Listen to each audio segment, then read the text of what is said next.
अस्सलामु अलैकुम वरहमतुल्लाहि वबरकातुहू।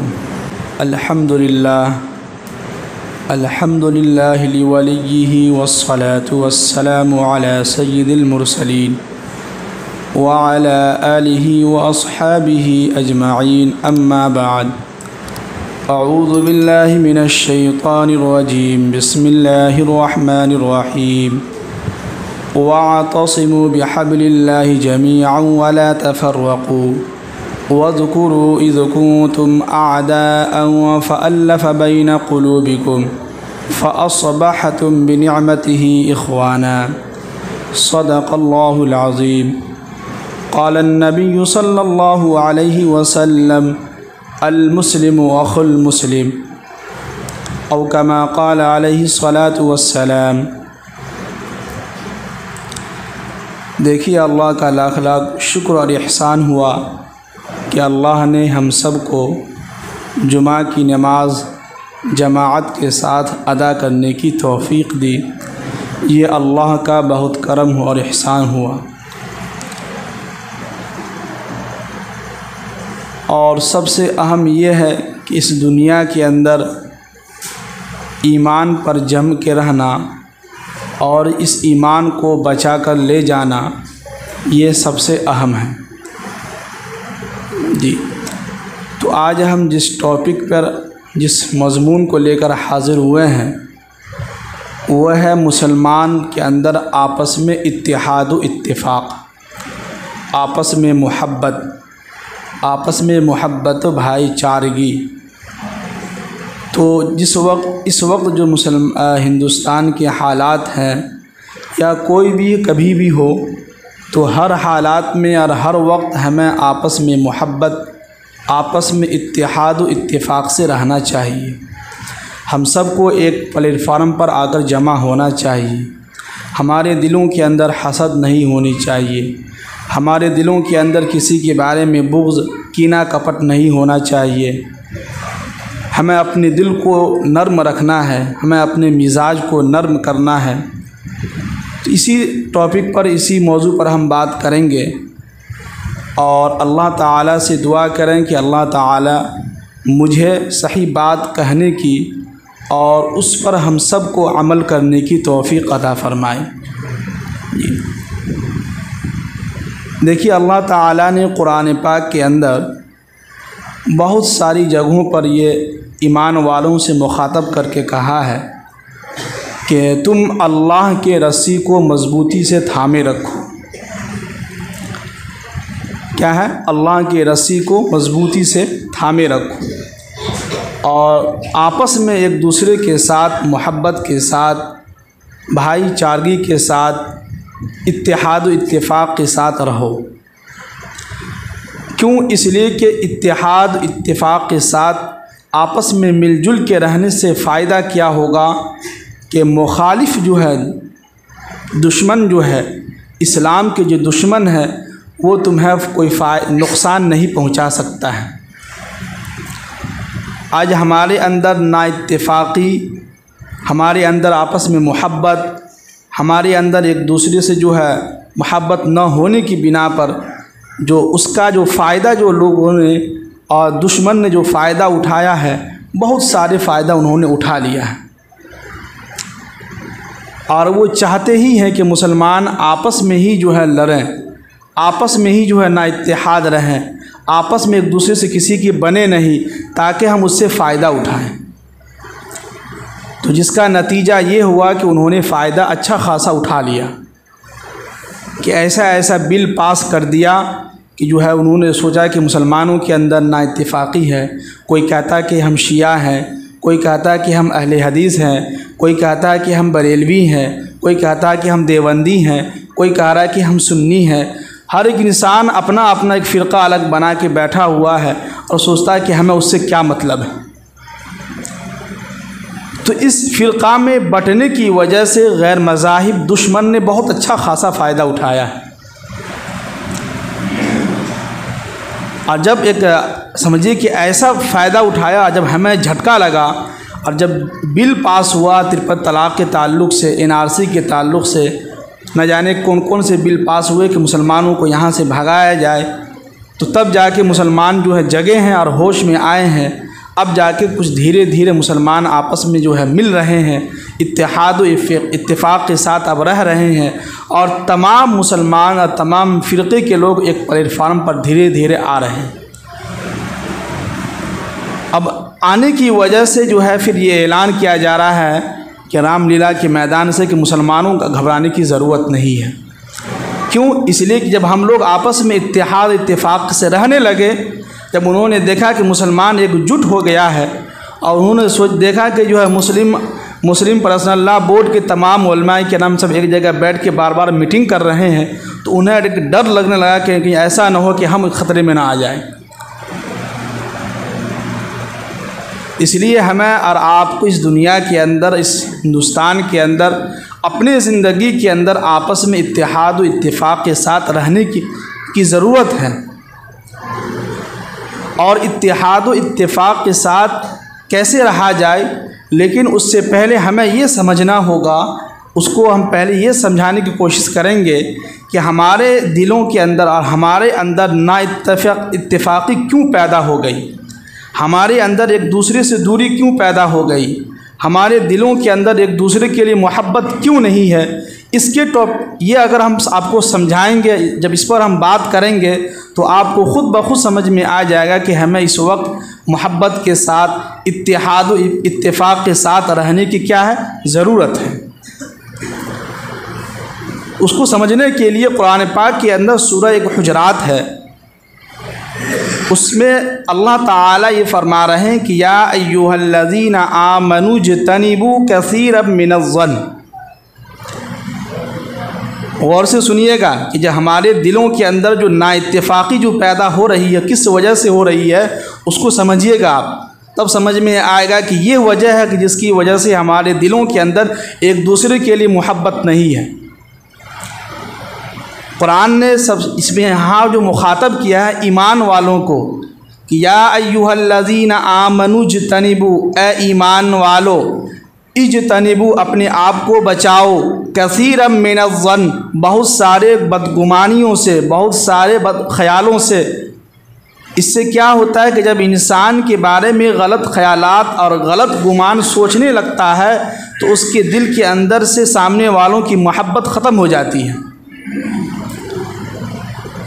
जैसे कि एक मिसाल के ज़रिए से हम समझाते हैं कि एक मौलाना किताबों के अंदर बात लिखी है, वो अपना वाक़या ख़ुद उन्होंने लिखा है कि एक मरतबा मैं कहीं जा रहा था, सफ़र में कहीं जलसा था, उस जलसे के नियत से हम सफ़र में निकले, तो रास्ते में हमें जो है चाय की ज़रूरत महसूस हुई। सोचा कि ठंडी का मौसम है तो चाय पिया जाए बैठ के। तो रास्ते में जो है कि होटल उनको मिला, उस होटल के पास जैसे ही बैठे चाय पीने के लिए, तो इत्तेफाक से ये हुआ कि उसी होटल के सामने जो है सिनेमा हॉल था। क्या था? Cinema hall. अब जैसे ही चाय पीने के लिए बैठे, तो सिनेमा हॉल के अंदर मालूम होगा, जो नौजवान देखते हैं, जाने के लिए देखते हैं, यानी देखने के लिए जो जाते हैं, तो उनको मालूम होगा कि बीच में 15 मिनट का इंटरवल होता है। क्या है? बीच में 15 मिनट का छुट्टी होती है कि आप 15 मिनट में जाके फ्रेश हो सकते हैं। वहाँ 3 घंटा फिल्म देखने में थकावट महसूस नहीं होती है, वहाँ नींद नहीं आती है कि नहीं?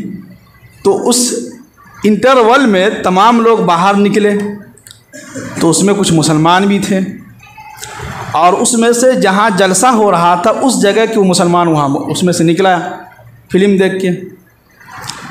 तो उन्होंने जो है मौलाना को पहचान लिया। अब उन्होंने कहा कि अब मौलाना साहब क्या हाल चाल है, कैसा फ़िल्म लगा आपको आज? क्या है? फ़िल्म कैसा लगा, कैसी थी फ़िल्म? तो मौलाना साहब कहने लगे कि क्या बात करो भाई, कौन सी फ़िल्म, किसकी बात कर रहे हो? तो कहने लगे कि अभी जो फ़िल्म चल रही थी, अभी जो छुट्टी हुई है, तो आप आके चाय पी रहे हैं, तो कैसी लगी आपको फ़िल्म? तो उन्होंने कहा कि भाई जिन्होंने देखा तुम उनसे पूछो, हमने तो देखा ही नहीं। देखिए बदगुमानी किस तरह से फैल रहा है उसके दिल के अंदर। उन्होंने ये नहीं सोचा, पहले उनको ये पूछा कि मौलाना आप कैसे यहाँ आए, खैरियत तो है, कैसे आना हुआ आपका यहाँ, क्या कर रहे हैं आप यहाँ? फ़ौरन इल्ज़ाम लगा दिया कि ओहो मौलाना साहब फ़िल्म देख के निकल रहे हैं, इसलिए चाय पी रहे हैं यहाँ बैठ के। अब जो है उसके दिल के अंदर जो बदगुमानियाँ पैदा हो गई। अब मौलाना साहब उनको समझा रहे हैं कि भाई हम फ़िल्म नहीं देखे हैं भाई, हम अभी इस रास्ते से गुज़र रहे थे और फलां जगह जलसा है और आप ही के गांव में जलसा है, तो हम लोग यहाँ बैठ के सोचे कि ठंडी का मौसम है और मोटरसाइकिल से सफ़र कर रहे थे तो इंसान को ठंड लगती है, खुली जगह होती है, खुली गाड़ी होती है, तो हमको चाय की महसूस हुई तो चाय हम पीने के लिए यहाँ आ गए। मुझे क्या मालूम कि सामने जो है सिनेमा हॉल है, और इत्तेफाक से ये हुआ कि जो उसी वक्त जो इंटरवल भी होना था, ये हमें मालूम नहीं था। लेकिन उनको मौलाना साहब समझाने के बावजूद भी इनके दिल के अंदर ऐसा बदगुमानी पैदा हुआ। जब वहाँ पहुँचे जलसे गाह में तकरीर करने के लिए, तो ये जो है सुबह हो के जब वहाँ पहुँचा तो कहा कि अरे मौलाना जो तकरीर करने के लिए आए थे उनको हमने देखा फ़िल्म देखे निकल रहा था। देखिए बदगुमानी किस तरह से फैल रही है। इसीलिए कुरान ने सबसे पहले जो ईमान वालों को मुखातब किया है कि या अय्युहल्लज़ीना आमनू जतनिबू कसीरम मिनज़्ज़न्न, ये बदगुमानी, इससे हमें बचना चाहिए। हाँ, अगर आपको किसी भी इंसान को गलत जगह पर देख रहे हैं, ये पंखा चालू कर दीजिए। अगर आप किसी इंसान को ऐसी जगहों पर देख रहे हैं जहाँ उसको रहना नहीं चाहिए था, तो आप उनको फ़ौरन उनके ऊपर इल्ज़ाम ये ना लगाएं, अरे आप शराब पीते हैं, अरे आप फिल्म देखते हैं, ना ना ना, बल्कि आप उनसे पूछें कि क्या हाल चाल है, कैसे आना हुआ आपका, क्या है, कैसे आप यहाँ पहुँच गए, यहाँ क्या कर रहे हैं बैठ के आप। यानी अल्फाज को आप बदल दीजिए। क्या है, जगह तो वही है, सिर्फ आप अपने अल्फाज को थोड़ा सा उल्टा कर दीजिए, उसको बदल दीजिए, अल्फाज को चेंज कर दीजिए। तो इससे क्या होगा कि हमारे दिलों के अंदर बदगुमानी क्या होगी, नहीं पैदा होगी। अब जहाँ कहीं भी वो इंसान उस मौलाना को देखेंगे या नमाज के लिए जाते रहेंगे, देखो कल फिल्म देख रहे थे, आज जा रहे हैं नमाज के लिए। वही मौलाना साहब अगर किसी रास्ते से गुजरेंगे और रास्ते में अगर सुबहान अल्लाह अल्हम्दुलिल्लाह कहते हुए जाएंगे, वही अगर देख लेगा कि देखो हमको गाली दे रहा है, तो इस तरह की बदगुमानियाँ जो है ख़यालात पैदा हो जाता है। इसलिए कुरान कहता है कि इजतनीबू, तुम अपने आप को कसीरम मिनज़्ज़न्न, बहुत सारी बदगुमानियाँ से जो है बचो और अपने आप को बचाओ। अब आगे कह रहा है कुरान की इन्न बाज़-ज़न्न इस्मुन, बाज़ बदगुमानियाँ जो है बहुत भारी गुनाह है।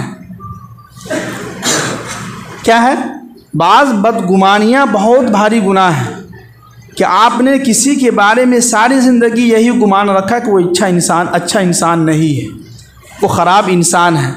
आपने कैसे जज कर लिया कि वो ख़राब इंसान है और आप अच्छा इंसान हैं। आज के दौर में हर इंसान ये सोचता है कि हम अच्छे हैं, सामने वाला क्या है, ख़राब है। इसीलिए मिर्ज़ा गालिब ने कहा था कि सारी उम्र यूं ही गलती करते रहे, धूल चेहरे पे थी और हम आईना साफ़ करते रहे। धूल तो चेहरे पे है, गंदगी तो चेहरे पे है, और आईना को घस रहे हैं कि भाई आईना साफ़ नहीं हो रहा है, चेहरा साफ़ नहीं दिख रहा है। अपनी गलती उनको नज़र नहीं आ रही है, अपना दामन बचाने की कोशिश नहीं कर रहा है, फ़ौरन दूसरे के ऊपर इल्ज़ाम लगा देता कि ये शख्स गुनहगार है, ये शख्स जहन्नमी है। हम कैसे जज कर लिए, हमने कैसे फ़ैसला कर लिया कि फ़लाँ शख्स के बारे में कि फ़लाँ इंसान गुनहगार है। ना ना ना, इन्न बाज़-ज़न्न इस्मुन, यही बदगुमान जो है बहुत भारी गुनाह हो जाता है। इसलिए कभी भी इस दिल के अंदर किसी के बारे में बदगुमानियाँ न रखें। जब बदगुमानियाँ इंसान के अंदर पैदा होंगी तो सामने वाले से हसद करना शुरू कर देगा, सामने वाले से जो है कीना कपट शुरू हो जाएगा। और जब इस दिल के अंदर इंसान हसद, कीना कपट, बदगुमानियाँ, बुरे बुरे ख़यालात जब पालने लगेगा तो धीरे धीरे इस दिल के अंदर इतनी नफ़रत पैदा हो जाएगी कि सामने वाला अगर कोई आलिम दीन भी होगा, सामने वाला अगर कोई अच्छा इंसान भी होगा, उसको भी ये इंसान बुरा भला कहेगा। क्यों? इसलिए कि जैसा ये है वैसा ही दूसरे के बारे में सोचेगा। क्यों? इसलिए कि अल्लामा इकबाल ने कहा था कि जो इंसान जैसा था उसने मुझे वैसा ही समझा। जितनी उसकी ज़रूरत थी मुझे, मेरे बारे में उसने मेरे बारे में वैसा ही सोचा। अगर हम अच्छे ख़यालात लेके चलेंगे, अगर हम अपनी ज़िंदगी के अंदर अच्छी बातें अपने दिलों के अंदर जमा करेंगे और हम अपनी ज़िंदगी के अंदर किसी के बारे में गलत ख़यालात, बदगुमानियाँ नहीं रखेंगे, तो सामने वाला भी आपको अच्छा ही नज़र आएगा। नहीं, अगर आपके दिल के अंदर बहुत सारी नफ़रत, हसद, कीना, कपट अगर भरा हुआ होगा तो आप सामने वालों को गलत ही समझेंगे। फिर क्या होगा कि हमारे आपस में जो है मोहब्बत पैदा नहीं हो सकती है, आपस में इत्तेहाद और इत्तेफाक पैदा नहीं हो सकता है। तो आज हम जिस टॉपिक को जो लेके आए हैं वो हालात हाज़रा पर ही है कि जो अभी इलेक्शन होना है, वोट करना है। इस वोट करने से पहले हम सब लोग आपस में मशवरा करें, सब लोग एकजुट हो जाएं, इत्तेफाक और इत्तेहाद के साथ सब मशवरा करें कि भाई इस मर्तबा किसको वोट दिया जाए, कौन हमारे लिए बेहतर होगा, कौन हमारे लिए मुस्तकबिल के लिए वो हमारे लिए काम कर सकता है, कौन हमारे पास आएगा, हमारे जो हालात और हमारे कामों को, हमारे बारे में, हमारे जो हालात हैं, जो हमारे महल्ले इलाके के जो हालात ख़राब है, रास्ता वगैरह, उसके बारे में कौन हमारी बातों को सुन सकता है। तो ऐसे वक्त में आप उन लोगों को वोट दें जो आपके खैर खा हों, जो आपके लिए बेहतर हो। नहीं, अगर पैसे के लालच में आ गए और पैसे के इसमें चले गए तो दुनिया के अंदर तो आप ये समझिएगा किसी को नहीं मालूम होगा कि हमने फ़लाँ शख्स से जो 1000 रुपये लिया है एक वोट का, तो हमारे घर में 10 लोग हैं तो कितने हो गए, 10,000। अब वो समझ लें कि किसी को नहीं मालूम। तो याद रखिएगा कि हकीकत कभी छुप नहीं सकती है। क्या है? हकीकत कभी छुप नहीं सकती है। इसलिए कि जो असल जो फूल होता है उससे खुशबू ज़रूर आती है, और जो बनावट के जो फूल होते हैं, जो कागज़ पे आप फूल बना रहे हैं, उस फूल से खुशबू क्या है, नहीं आ सकती है। तो हकीकत कभी न कभी खुल ही जाएगा। और यहाँ अगर आप छूट जाते हैं और यहाँ अगर किसी को मालूम नहीं होता है तो आखिरत के मैदान में आपके सरेआम जो है सबको मालूम हो जाएगा कि तुमने फ़लाँ शख्स से पैसा लिया था और वोट दिया था। इसलिए हमें अपने अंदर इत्तेहाद और इत्तेफाक पैदा करना होगा। और सबसे अहम ये है कि या अय्युहल्लज़ीना आमनू इज्तनिबू कसीरम मिनज़्ज़न्न, कि हमें अपने आप को बदगुमानियों से बचाना होगा। और जो बदगुमानियाँ हैं बाज़ मरतबा ऐसा होता है कि वो गुनाह होता है। और आगे कुरान कहता है कि वला तजस्ससू, और किसी की जासूसी मत करो। जासूसी करने से भी दिल के अंदर नफ़रत पैदा होता है, जासूसी करने से भी दिल के अंदर जो है हसद पैदा होता है, जासूसी करने की वजह से भी दिल के अंदर जो कीना कपट पैदा होता है कि फ़लाँ क्या कर रहा है, फ़लाँ की बीवी क्या कर रहा है, फ़लाँ की बेटी कहाँ जा रहा है, फ़लाँ की बेटी क्या है नहीं है, फ़लाँ का बेटा क्या करता है नहीं करता। इसी के जासूस में इंसान लगा रहता है, जिसको कुरान कहता है कि वला तजस्ससू, किसी की जासूसी मत करो। कहते हैं कि अगर इंसान अपने आप को बनाने में अगर लग जाए तो सामने वालों का जो है ऐब उसको नज़र नहीं आता है। आज हमारे पास खाली वक्त है, कुर्सी लगा के बैठे हुए हैं, तो वहीं पर जो 4-5 लोगों की बुराइयां शुरू हो जाती हैं। उसी 4-5 लोगों की बुराइयों के साथ बेचारे इमाम साहब का भी नाम आ जाता है। क्या है, अब इमाम साहब का भी जो है बुराई हल्का हल्का शुरू हो जाता है जी। तो इसी के बारे में एक बात हज़रत मौलाना इलियास घुम्मन साहब, और किताबों के अंदर भी मुताला कीजिएगा तो पता चलेगा, मैंने भी मुताला किया है, तो पता चला है कि एक अजीब व गरीब बात कि जब कोई इंसान ईमान वाला किसी इमाम के पीछे जब नमाज अदा करता है और उस इंसान को उस ईमान वालों को अपने इमाम से, आलिम दीन से अच्छा अक़ीदत न हो, मोहब्बत न हो, और उनसे जो कोई अच्छी अक़ीदत न हो, तो ऐसे लोगों के बारे में मौलाना इलियास साहब घुम्मन साहब फरमाते हैं कि वो उनकी नमाज नहीं होगी।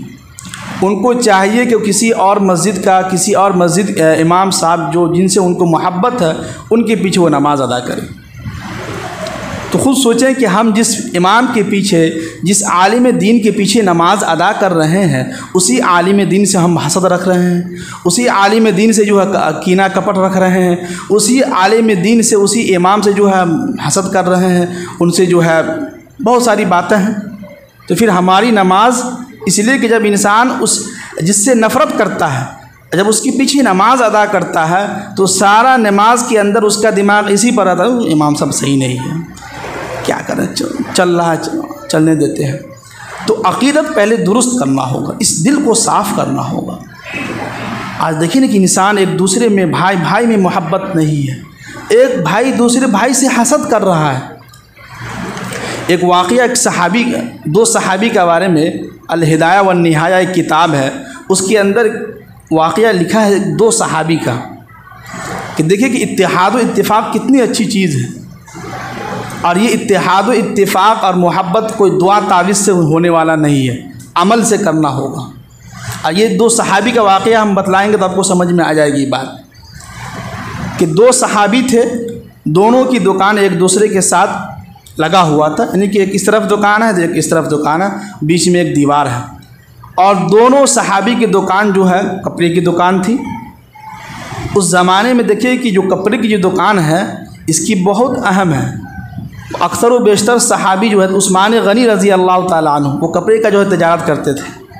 तो हम लोगों को भी बिजनेस करना चाहिए कपड़े के बाद, उसमें बहुत ज़्यादा जो है ये है। तो वो दोनों सहाबी जो है दुकान खोले हुए थे। सुबह हुई, दुकान खोले, तो एक सहाबी के पास जो है एक कस्टमर आया, उनसे जो है ख़रीदा। फिर दूसरा भी आया, दूसरा भी ख़रीद के चला गया। तीसरी मर्तबा आया, उन्हीं के दुकान पर ख़रीद के चला गया। अब दूसरे जो सहाबी इस तरफ थे, उनके दुकान से जो है अभी तक जो कोई बोनी नहीं हुआ था, कोई ख़रीदने के लिए नहीं आया था। चौथी मर्तबा जो शख्स आया तो इन्हीं सहाबी के पास इस दुकान पर आए। अब देखिए कि सहाबी रसूल के अंदर क्या मोहब्बत थी, क्या उम्मत को एक मैसेज देना था। तो सहाबी रसूल ने क्या कहा कि भाई आपके पसंद का जो लिबास, जो भी कपड़ा है, वो हमारे पास नहीं है, इनके पास है, आप इनके पास चले जाएं।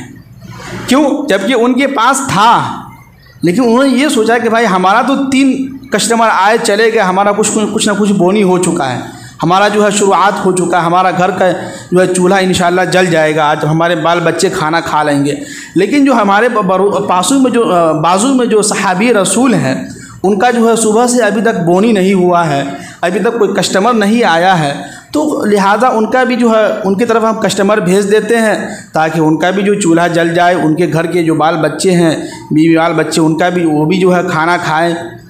तो सहाबी रसूल ने उनको इनके पास भेज दिया कस्टमर। तो ये जज्बा था। ये जज्बा किससे सीखा उन्होंने? अल्लाह के नबी सल्लल्लाहु अलैहि वसल्लम के सोहबत में रह के सीखा उन्होंने। आज हम लोग क्या करते हैं, फ़ौरन चले जाते हैं मौलवी साहब के पास, ए मौलवी साहब एगो तावीज़ दीजिए ना, हमारा दुकान ही नहीं चलता है। क्या है? और बाजू वाला जो दुकान हमारे भाई का खूब चलता है, हमारा दुकान चलता ही नहीं है, तो कोई ऐसा तावीज़ दीजिए कि उसका कस्टमर हमारी तरफ भाग के चले आए। अब मुझे ये समझ में नहीं आता है कि हम लोग सिहाई सित्ता की 6 किताबें हदीस की पढ़ी, पूरे कुरान का तर्जुमा हमारे उस्ताद ने हमको जो है सिखाया और दर्स चला, तो अभी तक कोई ऐसी दुआ हमको मिली ही नहीं कि जो है दूसरे के जो है कस्टमर हमारे पास चले आए।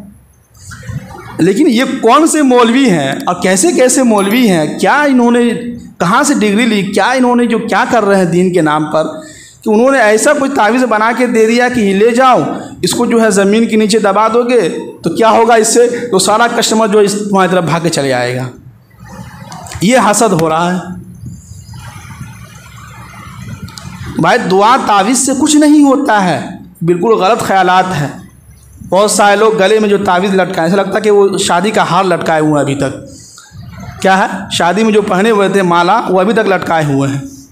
ये दुआ तावीज़, दुआ तो किसी हद तक तो दम वगैरह करना इससे तो सही है, लेकिन जहाँ तक आप तावीज़ के ऊपर जा रहे हैं तो इससे हमारा ईमान ख़तरे में जा रहा है। इसलिए तावीज़ को हमें इसको तर्क करना होगा, बिल्कुल इसको ख़त्म करना होगा, इसका बाइकाट करना होगा। ये मैं हमेशा बोलता रहता हूँ कि तावीज़ बिल्कुल शिर्क है लटकाना, इसको इसको ख़त्म करना होगा। आप अल्लाह से दुआ करें, अल्लाह से मांगें, अल्लाह के सामने रोएं, अल्लाह के सामने गिड़गिड़ाएं, अल्लाह के सामने अपनी शिकायत रखें, अल्लाह के सामने आप अपनी जो है दुखरा सुनाएं, अल्लाह को सुनाएं, तो अल्लाह ताला मसला हल करने वाले हैं। ये लोग, ये दुआ तावीज़ कोई नहीं मसला हल करने वाला है, बिल्कुल गलत ख्यालात है।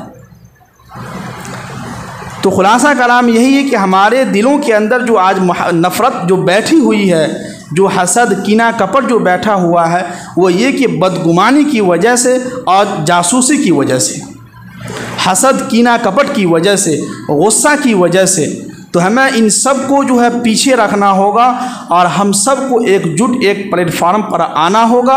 हम जो है मुसलमान, हम जो है क्या हैं, शिया बाद में हैं, पहले हम मुसलमान हैं। हम देवबंदी बाद में हैं, पहले हम मुसलमान हैं। हम शिया बाद में हैं, पहले हम मुसलमान हैं। हम जो है काजी पहले हैं, बाद में है, पहले हम मुसलमान हैं। हम आलिम दीन बाद में है, पहले हम मुसलमान हैं। हर इंसान ये सोच ले कि भाई हम जो कुछ भी हैं, हम जिस ओहदा पर भी हैं वो बाद में है, लेकिन सबसे पहले क्या है, हम मुसलमान हैं। हम सब उम्मत मुहम्मदिया है, हम सब उस नबी के उम्मती हैं। हम सब को एक प्लेटफार्म पर आना होगा और एकजुट होना होगा। जब हम एकजुट हो जाएंगे तो दुश्मन जो है हमें देख के भागेगा और इंशाअल्लाह भागेगा। पहले हमें अपने एकजुट होना होगा, हमें एक दूसरे के हाथ पर हाथ रखना होगा, हमें एक दूसरे से गले मिलना होगा, हमें इस दिल से जो नफ़रतें हैं इसको निकालना होगा। इस दिल से इस दिल के अंदर जो हसद है, कीना कपट है, इसको जो है इस दिल से निकालना होगा। तब जाके हम अपने लोगों को गले से लगाएंगे और एक प्लेटफार्म पर आएंगे तो इंशाअल्लाह जो इस्लाम के जो दुश्मन है वो हमें देख के डर जाएगा और भागना शुरू कर देगा। तब कुरान कहता है कि सयुहज़मुल जमअ व युवल्लून अद्दुबुर। काफ़ी लोग कहते थे कि ए नबी, हम जो है सबसे ज़्यादा ताकतवर हैं, हम पैसे में भी ज़्यादा ताकतवर हैं, हमारी जमात बहुत ताकतवर है। लेकिन अल्लाह ने आगे कहा कि सयुहज़मुल जमअ, ए नबी आप घबराइए नहीं, अनकरीब ये शिकस्त खाएंगे, अनकरीब ये हार जाएंगे और व युवल्लून अद्दुबुर, और पीठ फेर कर भाग जाएंगे। और हुआ जंगे बदर में देखिए कितने काफिर मारे गए, 70 काफिर को जो है गिरफ्तार कर लिया गया और कितने काफिर जो है पीठ फेर कर भागने लगे।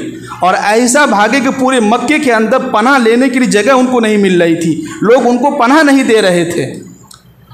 तो क्यों? इसलिए कि तमाम सहाबा एकजुट हो गए थे, सब एक प्लेटफार्म पर आ गए थे, तो दुश्मन भी डर जाता है। इसलिए आज के बयान का खुलासा यही है कि हम अपनी ज़िंदगी के अंदर हम सब लोग आपस में जो है इत्तेहाद व इत्तेफाक के साथ रहें, मोहब्बत के साथ रहें। दिल के अंदर जो नफ़रत है उसको निकाल के फेंक दें और लोगों के बारे में अच्छे गुमान रखें, अच्छी सोच रखें, अच्छे ख़यालात रखें। अल्लाह ताला से दुआ है कि अल्लाह ताला हम सब को इन बातों पर अमल करने की तौफ़ीक़ नसीब फरमाए। आमीन। जो लोग अदा नहीं